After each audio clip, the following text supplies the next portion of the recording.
الحمد لله الذي أنزل على عبده الكتاب ولم يجعل له عوجا قيما لينذر بأسا شديدا من لدنه ويبشر المؤمنين الذين يعملون الصالحات أن لهم أجرا حسنا ماكثين فيه أبدا وينذر الذين قالوا اتخذ الله ولدا ما لهم به من علم ولا لآبائهم كبرت كلمة تخرج من أفواههم إن يقولون إلا كذبا فلعلك باخع نفسك على آثارهم إن لم يؤمنوا بهذا الحديث أسفا إنا جعلنا ما على الأرض زينة لها لنبلوهم أيهم أحسن عملا وإنا لجاعلون ما عليها صعيدا جرزا أم حسبت أن أصحاب الكهف والرقيم كانوا من آياتنا عجبا إذ أوى الفتية إلى الكهف فقالوا ربنا آتنا من لدنك رحمة وهيئ لنا من أمرنا رشدا فضربنا على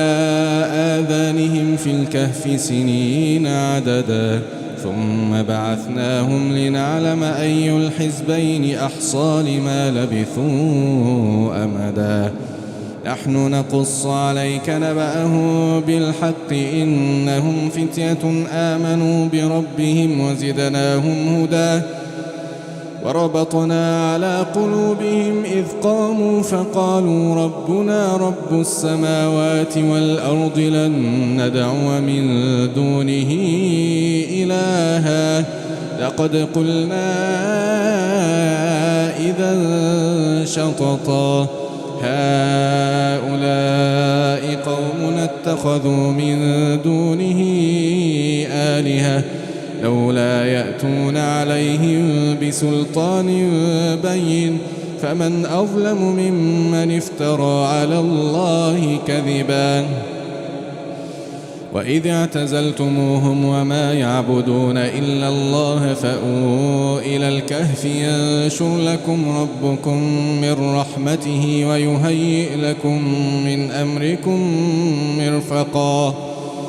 وترى الشمس إذا طلعت تزاور عن كهفهم ذات اليمين وإذا غربت تقرضهم ذات الشمال وهم في فجوة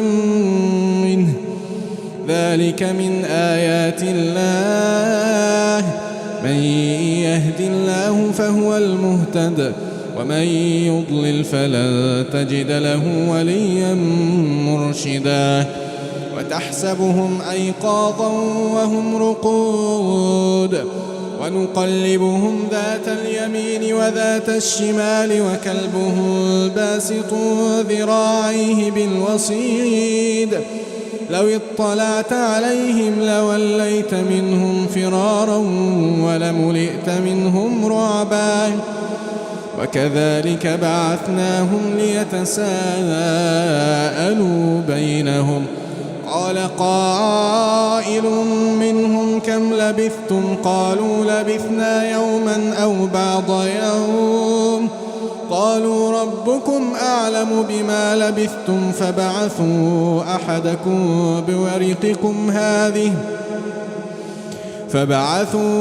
أحدكم بورقكم هذه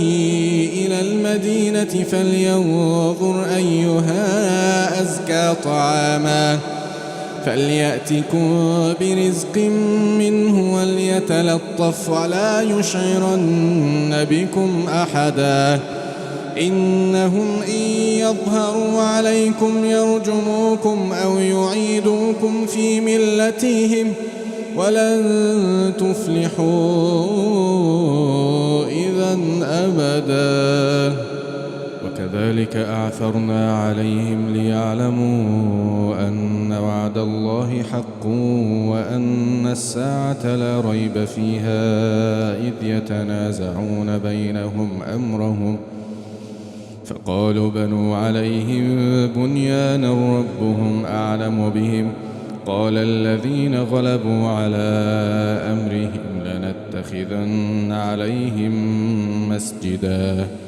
سيقولون ثلاثة رابعهم كلبهم ويقولون خمسة سادسهم كلبهم رجما بالغيب ويقولون سبعة وثامنهم كلبهم قل ربي أعلم بعدتهم ما يعلمهم إلا قليل فلا تمار فيهم إلا مراء ظاهرا ولا تستفت فيهم منهم أحدا ولا تقولن لشيء إني فاعل ذلك غدا إلا أن يشاء الله واذكر ربك إذا نسيت وقل عسى أن يهديني ربي لأقرب من هذا رشدا ولبثوا في كهفهم 300 سنين وازدادوا 9 قل الله أعلم بما لبثوا له غيب السماوات والأرض أبصر به وأسمع ما لهم من دونه من ولي ولا يشرك في حكمه أحدا واتل ما أوحي إليك من كتاب ربك لا مبدل لكلماته ولن تجد من دونه ملتحدا واصبر نفسك مع الذين يدعون ربهم بالغداة والعشي يريدون وجهه ولا تعد عيناك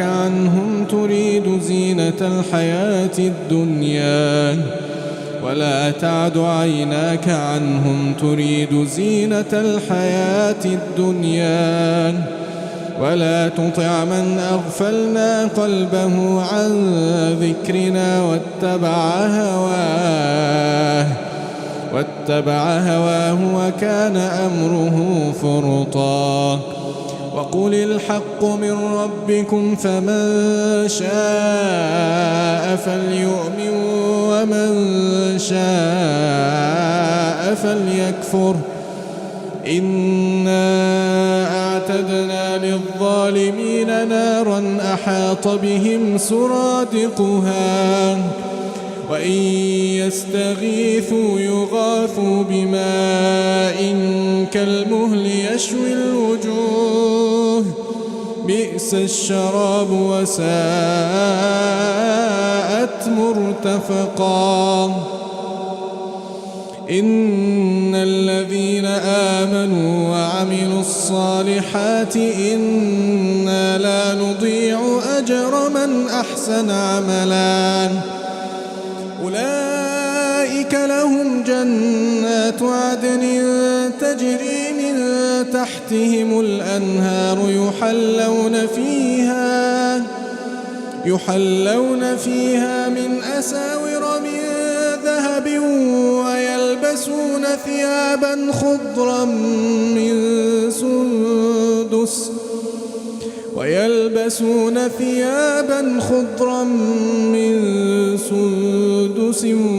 واستبرق متكئين فيها على الأرائك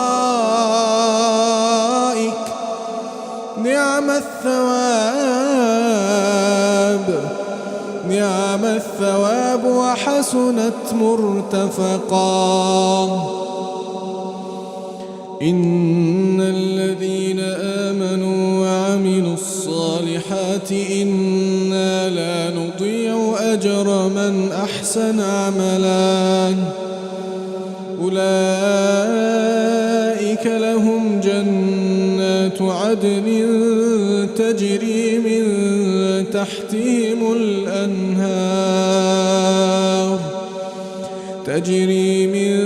تحتهم الأنهار يحلون فيها من أساور من ذهب ويلبسون ثيابا خضرا من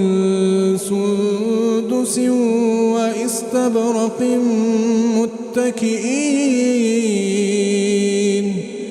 متكئين فيها على الأرائك نعم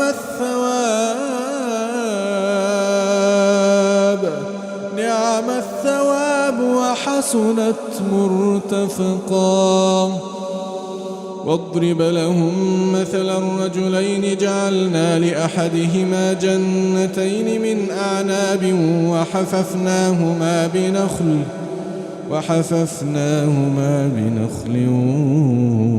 وجعلنا بينهما زرعا.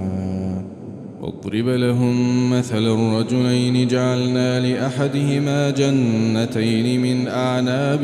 وحففناهما بنخل وجعلنا بينهما زرعا. كلتا الجنتين آتت أكلها ولم تظلم منه شيئا وفجرنا خلالهما نهرا. وكان له ثمر فقال لصاحبه وهو يحاوره أنا أكثر منك مالا وأعز نفرا. ودخل جنته وهو ظالم لنفسه قال ما أظن أن تبيد هذه أبدا وما أظن الساعة قائمة ولئن رددت إلى ربي لأجدن خيرا منها منقلبا. قال له صاحبه وهو يحاوره أكفرت بالذي خلقك من تراب ثم من نطفة ثم سواك رجلا لكن هو الله ربي ولا أشرك بربي أحدا. ولولا إذ دخلت جنتك قلت ما شاء الله لا قوة إلا بالله إن ترني أنا أقل منك مالا وولدا فعسى ربي أن يؤتيني خيرا من جنتك ويرسل عليها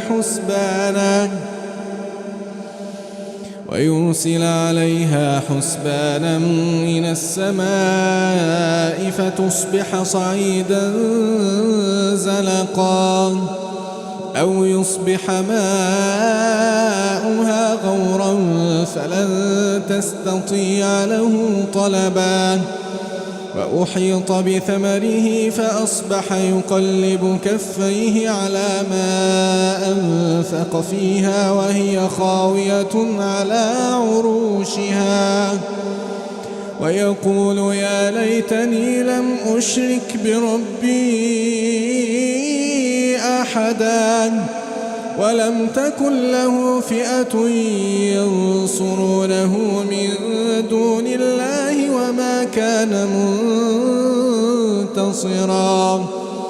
هنالك الولاية لله الحق هو خير ثوابا وخير عقبا. واضرب لهم مثل الحياة الدنيا كماء إن أنزلناه من السماء فاختلط به نبات الأرض فأصبح هشيما تذروه الرياح وكان الله على كل شيء مقتدرا. المال والبنون زينة الحياة الدنيا، والباقيات الصالحات خير عند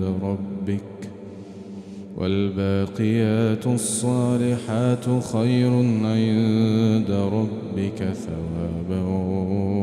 وخير أملا. المال والبنون زينة الحياة الدنيا، والباقيات الصالحات خير عند ربك ثوابا وخير أملا. ويوم نسير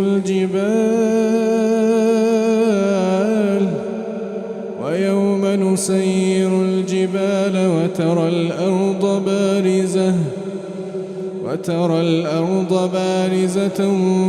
وحشرناهم فلم نغادر منهم أحدا. ويوم نسير الجبال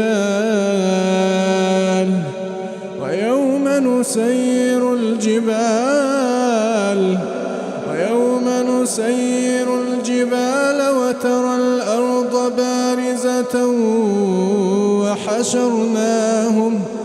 وحشرناهم فلم نغادر منهم أحدا.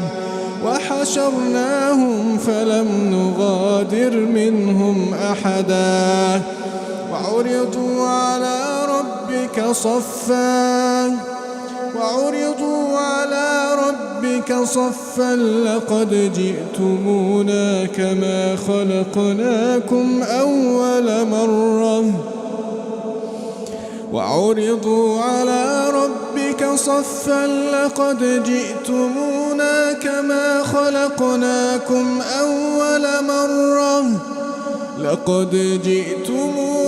كما خلقناكم أول مرة.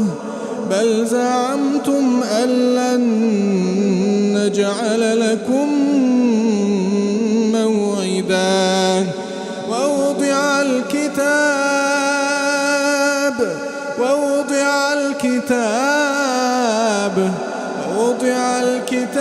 فترى المجرمين مشفقين مما فيه ويقولون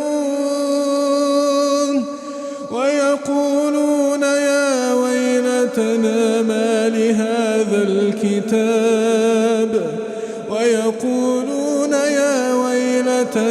ما لهذا الكتاب لا يغادر صغيرة. ووضع الكتاب فترى المجرمين مشفقين مما فيه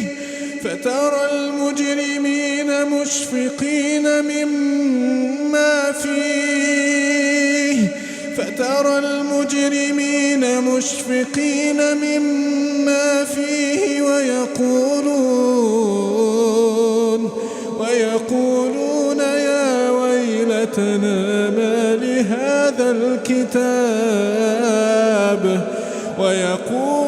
يا ويلتنا ما لهذا الكتاب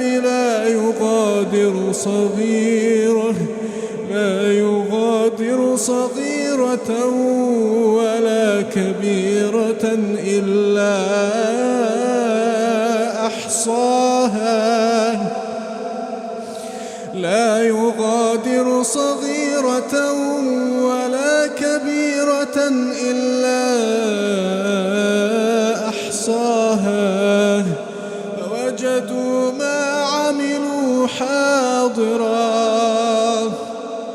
فوجدوا ما عملوا حاضرا.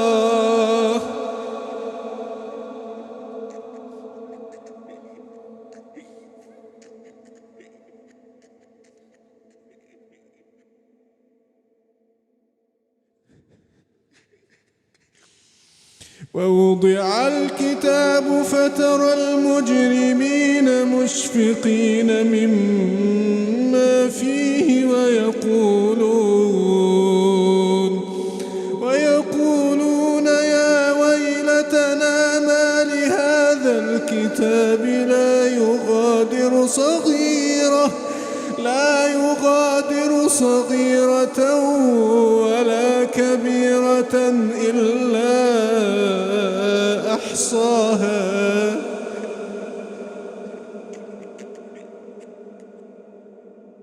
ووجدوا ما عملوا حاضرا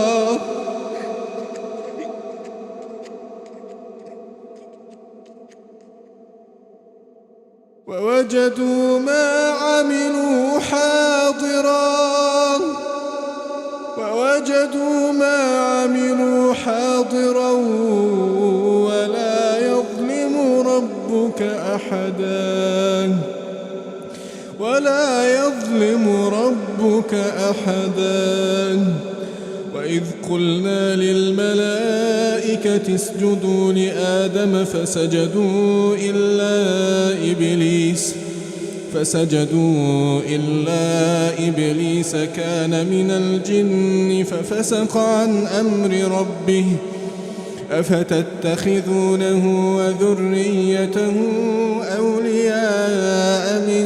دوني وهم لكم عدو بئس للظالمين بدلا ما أشهدتهم خلق السماوات والأرض ولا خلق أنفسهم وما كنت متخذ المضلين عضدا ويوم يقول نادوا شركائي الذين زعمتم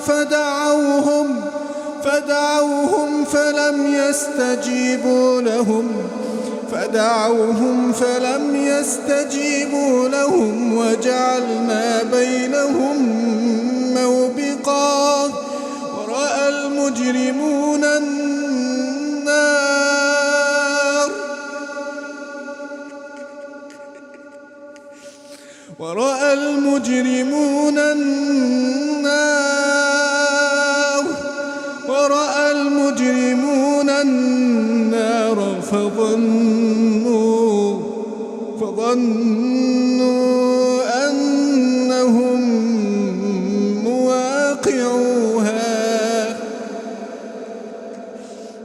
ورأى المجرمون النار فظنوا أنهم مواقعوها ولم يجدوا عنها مصرفا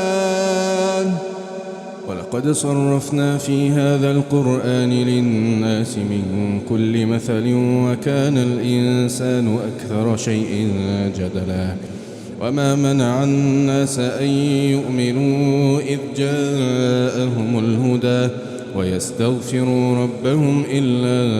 أن تأتيهم سنة الأولين أو يأتيهم العذاب قبلا وما نرسل المرسلين إلا مبشرين ومنذرين ويجادل الذين كفروا بالباطل ليدحضوا به الحق واتخذوا آياتي وما أنذروا هزوا ومن أظلم ممن ذكر بآيات ربه فأعرض عنها ونسي ما قدمت يداه إنا جعلنا على قلوبهم أكنة أن يفقهوه وفي آذانهم وقرا وإن تدعوهم إلى الهدى فلن يهتدوا إذن أبدا وربك الغفور ذو الرحمة لو يؤاخذهم بما كسبوا لعجل لهم العذاب بل لهم موعد لن يجدوا من دونه موئلا وتلك القرى أهلكناهم لما ظلموا وجعلنا لمهلكهم موعدا وإذ قال موسى لفتاه لا أبرح حتى أبلغ مجمع البحرين أو أمضي حقبا فلما بلغا مجمع بينهما نسيا حوتهما فاتخذ سبيله في البحر سربا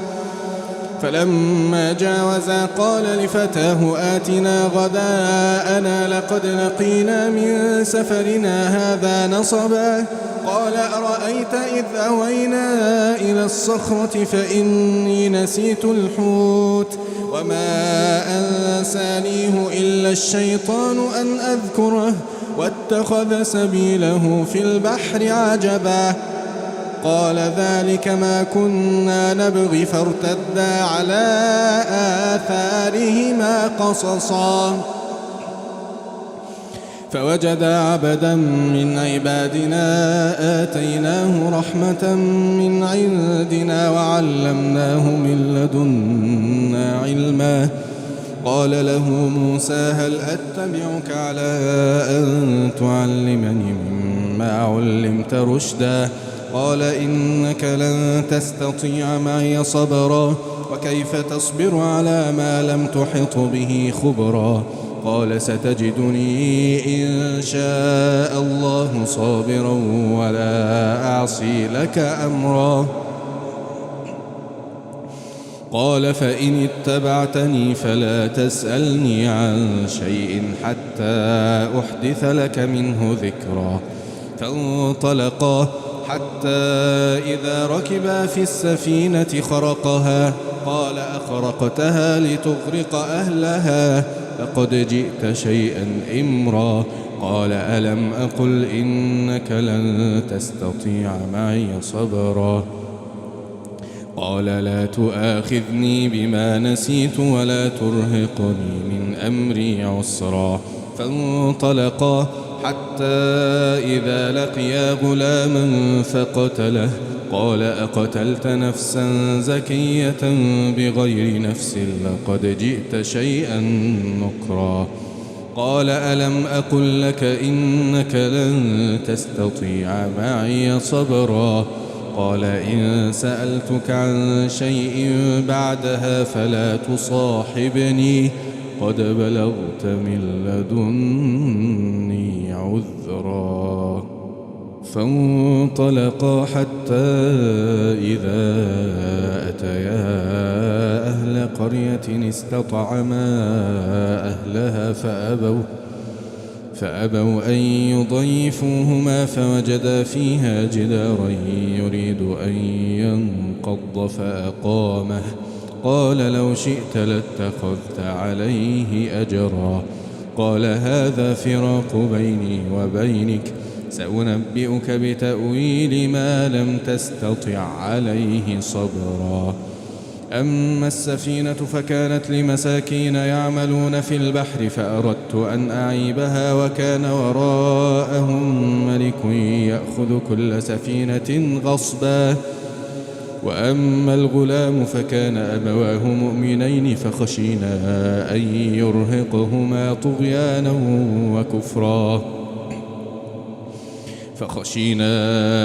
يرهقهما طغيانا وكفرا فأردنا أن يبدلهما ربهما خيرا منه زكاة وأقرب رحما وأما الجدار فكان لغلامين يتيمين في المدينة وكان تحته كنز لهما وكان أبوهما صالحا فأراد ربك أن يبلغا أشدهما ويستخرجا كنزهما رحمة من ربك وما فعلته عن أمري ذلك تأويل ما لم تستطع عليه صبرا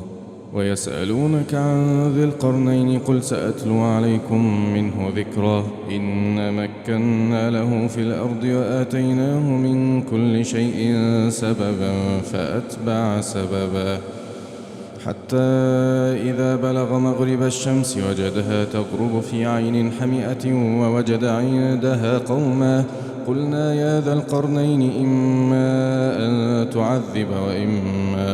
أن تتخذ فيهم حسنا قال أما من ظلم فسوف نعذبه ثم يرد إلى ربه فيعذبه عذابا نكرا وأما من آمن وعمل صالحا فله جزاء الحسنى وسنقول له من أمرنا يسرا ثم أتبع سببا حتى إذا بلغ مطلع الشمس وجدها تطلع على قوم لم نجعل لهم من دونها سترا كذلك قد أحطنا بما لديه خبرا ثم أتبع سببا حتى إذا بلغ بين السدين وجد من دونهما قوما لا يكادون يفقهون قولا قالوا يا ذا القرنين إن يأجوج ومأجوج مفسدون في الأرض فهل نجعل لك خرجا على أن تجعل بيننا وبينهم سدا قال ما مكني فيه ربي خير فأعينوني بقوة أجعل بينكم وبينهم ردما آتوني زبر الحديد حتى إذا ساوى بين الصدفين قال انفخوا حتى إذا جعله نارا قال آتوني أفرغ عليه قطرا فما استطاعوا أن يظهروه وما استطاعوا له نقبا قال هذا رحمة من ربي فإذا جاء وعد ربي جعله دكاء وكان وعد ربي حقا وتركنا بعضهم يومئذ يموج في بعض ونفخ في الصور فجمعناهم جمعا وعرضنا جهنم يومئذ للكافرين عرضا الذين كانت أعينهم في غطاء عن ذكري وكانوا لا يستطيعون سمعا أفحسب الذين كفروا أن يتخذوا عبادي من دونه أولياء إنا أعتدنا جهنم للكافرين نزلا قل هل ننبئكم بالأخسرين أعمالا الذين ضل سعيهم في الحياة الدنيا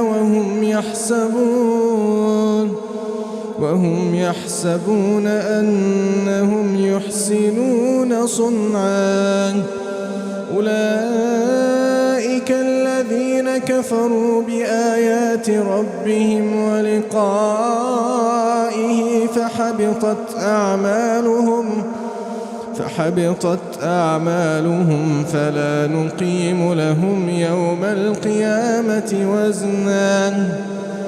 ذلك جزاؤهم جهنم بما كفروا واتخذوا آياتي ورسلي هزوا إن الذين آمنوا وعملوا الصالحات كانت لهم جنات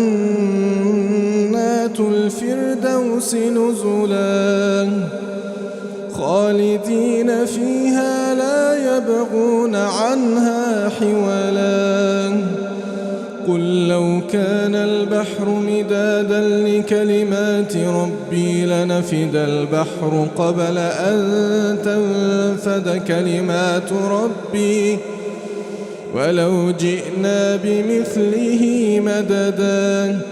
قل إنما أنا بشر